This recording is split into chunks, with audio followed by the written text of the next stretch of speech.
Yo yo yo, what is going on, you guys? I hope that you all had a wonderful Christmas weekend and a happy Boxing Day, if that is still something that is going on in your country right now. But you know who it is. It is your boy SubZeroExtabyte, and I am coming at you with another video on this beautiful winter day. Today we are going to attempt something that is really big and something that has been hyped about a lot during these last couple of weeks. So I was like, I already did all of the bottle flip things.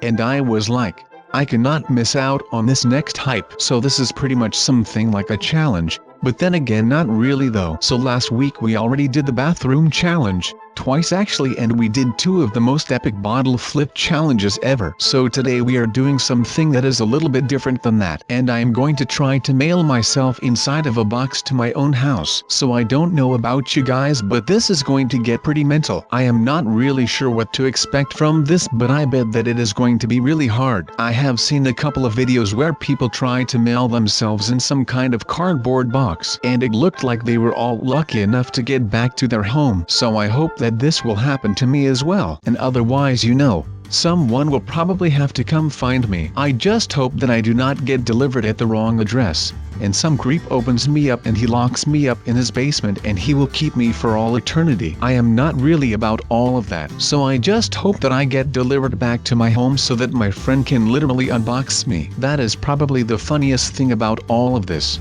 the fact that I'm going to get unboxed. But yeah, I am hopeful that all of this will go right at the first try, and otherwise I will have no idea what will happen to me if someone finds out that I am actually inside of that box. So let's just hope that I do not get caught.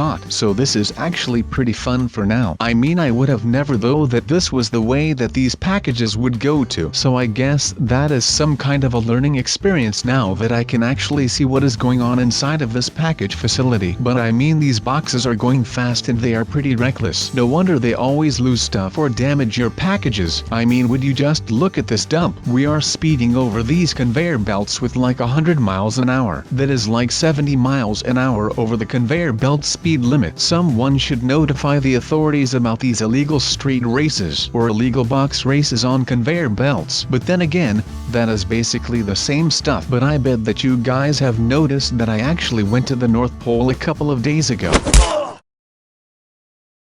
and I saw what kind of methods those Santa's little helpers were using, and they do things way more delicate. They are not just throwing around with the presents and such, because if they do not handle those presents well, then they will have to answer to Santa Claus. And even though he is the nicest guy on the planet, he can still be very intimidating when you do not follow his rules. But come on people, you cannot tell me that this is what usually happens to boxes or packages. I mean, we are literally in some kind of sewer right now. Well, that would basically explain why my mailman always smells like a butt. But hey, I cannot complain about my mailman. He is the nicest guy that I know, except for Santa Claus of course. But hey, who can compete with the real Santa Claus? I mean, no one can. But my mailman is just the best and the most honest dude that I know. He is always on time, and he makes sure that he hides the packages well enough when I'm not at home, so that people cannot just steal them. And I mean, people will try to steal them, but he's the best. That way, I mean, by still delivering them to me instead of just taking them back to the depot. He saves me. He literally saves me with that. I mean, he could just take the packages with him back to the post depot, but he does not do that. He just hides them somewhere in my yard and he will let me know where they are, because if he took them back, then I would have to wait another day before I can actually receive my packages. So I love that man for that. And he always just helps me out with stuff if I am struggling with some chores. Sometimes he drops by on his break and he get a cup of coffee for the both of us. I mean, now that I am telling this story out loud, it actually looks like he might have a crush on me. That would be pretty weird. I mean, he brings me my mail. I love him for that. But that is basically the only thing that I love him for. I mean, I might have to go talk to him someday, but hey, he brings me free Starbucks, so I cannot go and complain about that. That is not going to happen today, or any other day. But thankfully we are out of those sewers, and I think that we are at some other kind of depot right now. So I guess that we will just sneak into some other box and make our way down to the next stop, right? I mean, that would be the only logical option, because standing around here will definitely get me caught, and I cannot afford to get caught right now. That is not something that I am willing to endure today or any other day. I think that I have been here before, only it was a tad warmer in the year, since this looks like Ukraine or something, and there are some pretty horrible winters. The guy all the way to the left might have actually froze to death, or the medical term, he might have died due to hypothermia. That is actually pretty common among Soviet soldiers back in the day, even though they were used to the cold conditions, like in World War II when the Red Army completely screwed the German army when they tried to invade the Soviet Union. A lot of German soldiers died during that period, due to hypothermia, but also a lot of Soviet soldiers died due to hypothermia. But since the Red Army had so many soldiers, it did not look like a lot of people died there, since it was a small percentage. But I mean, if you have 1 million soldiers, and only 1% dies, you still have around 10,000 casualties, which, to me, does not sound like a clear victory. But I guess if that is what it took to give freedom back to Europe, then at least those soldiers did not die in vain. They were all a part of the bigger picture, so to say. So let's just salute those who have fallen for our freedom. Alright, excuse my little army rant there. Sometimes I just get really patriotic and start talking about the army, from whatever country, and I get really patriotic.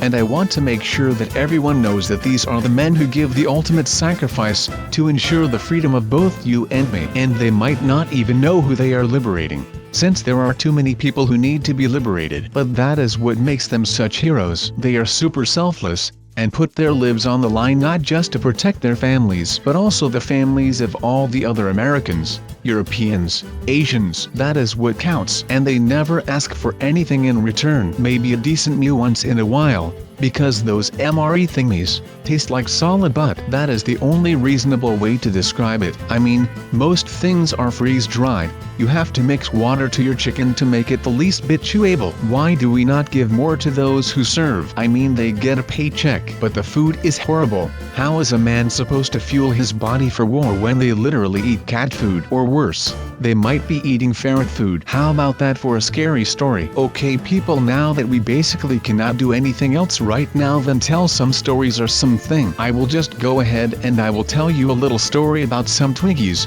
You know those delicious cream-filled cake thingies that you get basically anywhere in the US of A.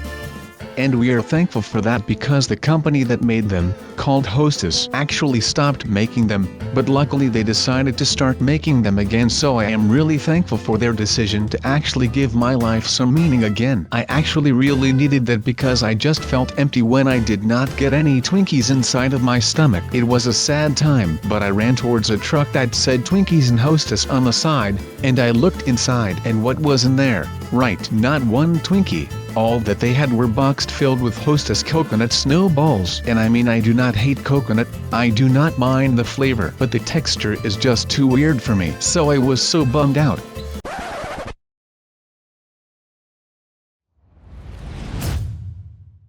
I have not eaten a Twinkie since that day because I noticed that they were controlling my life. And I am the only one who controls my life. Not a darn cream-filled yellow sponge with a funny name. So actually the next one is pretty much a follow-up on that story. I do not know if any of you have seen the movie Zombieland, but in that movie pretty much the exact same happens to the protagonist. And when I watched that movie I was sad. But then when I found myself inside of a real-life zombie apocalypse I was getting freaked out. And it was not about all of the brain-dead people that were running around. No, it was because I knew that there was a limited supply of Twinkies left on the shelves at my local mall. So I went there right away. I had to beat the mast, but they already got there. I saw all of these brainless people running around the mall, and they were walking around all of the stores. It was way too overcrowded, and they actually ended up turning all of the mall goers into brain-dead zombies. And I was bummed out by that. I mean, I saw some of my family walking through Best Buy and stuff, but I wanted those darn Twinkies, and when I got to the Walmart inside of the mall, they were all out.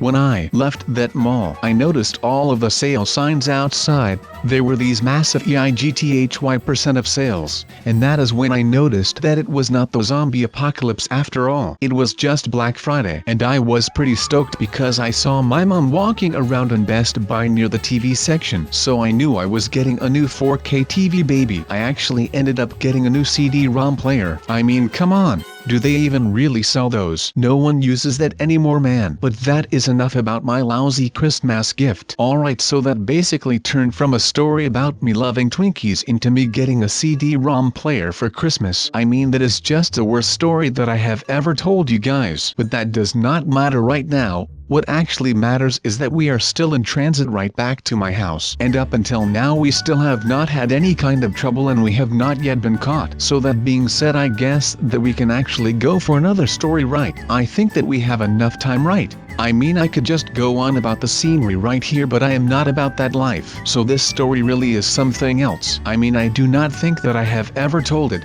I might have mentioned it in the past once, but I do not think that I have actually ever told this story in this level of detail. So you will just have to stick with me here because this story is all over the place when it comes to the topic. I mean, I just went on a nice little rant about Soviet soldiers, then we moved on to me loving Twinkies and basically getting some stupid VCR for Christmas. And now people, while we slide on these conveyor belts down to my house, I will tell you guys a story about the time that I became a teacher. And I mean, just pay real good attention because it might be a little tricky. So I believe that I have told you once that I got some pretty bad detention when I was in high school. Well, I wanted to change that. I wanted to make sure that no one actually got that bad of a detention ever again. So I became a high school teacher. And it was pretty awesome. I had great working hours, some nice holidays. I mean, who does not want that 6-week summer holiday, right? And I was always off around Christmas, so I was really enjoying life there. But as you know, I did all of this just so I could help my students get out of detention, which is a great cause if you ask me. I mean, if you would have a teacher who simply got you out of detention, would that not just be the coolest teacher ever? I mean, everyone loved me there. I was making sure that everyone could do whatever they wanted without getting detention. And when they got detention from another teacher besides me, well, then I would make sure that they got out of that as well. I know, I am possibly the best guy on the planet, and right now I am basically the best guy in the sewer. I actually have no idea about which mail service actually mailed me, if that makes any sense. Like, which of these people actually does this kind of thing with their mail or packages? I mean, come on. It probably is not UPS because they deliver in those ugly brown vans. And I do not think that it is USPS because, well, you know, their names are so alike. That just is not possible. But I wonder what kind of post service does this to their mail. This is just horrible. I feel offended that I was just ready to trust these people with my mail and my packages. And look what they do to it. They just move them through sewers like they are some kind of I mean, come on, I thought that these guys were really professional with their packages, but I think that that was just a pretense then. But alright, I think that maybe it has some kind of advantage to push these kind of packages through the sewers. I mean, they fit right, so why not use them? And of course it will help with getting your packages on time because there is no traffic inside of the sewage system. At least I do not think so. But then again, I am not really any kind of a regular when it comes to going through the sewers. I am not sure about you guys, but I do never actually just hang around in the sewers. I think that is just a little weird for my taste, but hey, that might just be me. Just you do you if you actually do like hanging out on the sewers with your friends. But hey, I cannot complain about that because I am coasting through these sewers as well. Alright, so I think that we are almost at the end of this sewer, right? And we are going flying. Alright, I guess that this is pretty cool. But still, what in the world is going on here? No wonder that so many packages actually get damaged or lost when it comes to these post-delivery services. When they just release them into the sewers and all of the mail and packages just goes flying through these sewers. I am actually getting pretty mad right now, because once when I ordered a new car, it never arrived and they told me that they just lost it. So I guess that they just could not fit the car into the sewers right here, and they were just like, oh well, I guess that we cannot do everything right, and they just left it there. I bet that that is exactly what happened right there. Maybe I should call the post service sometime soon, or maybe I should just drop by.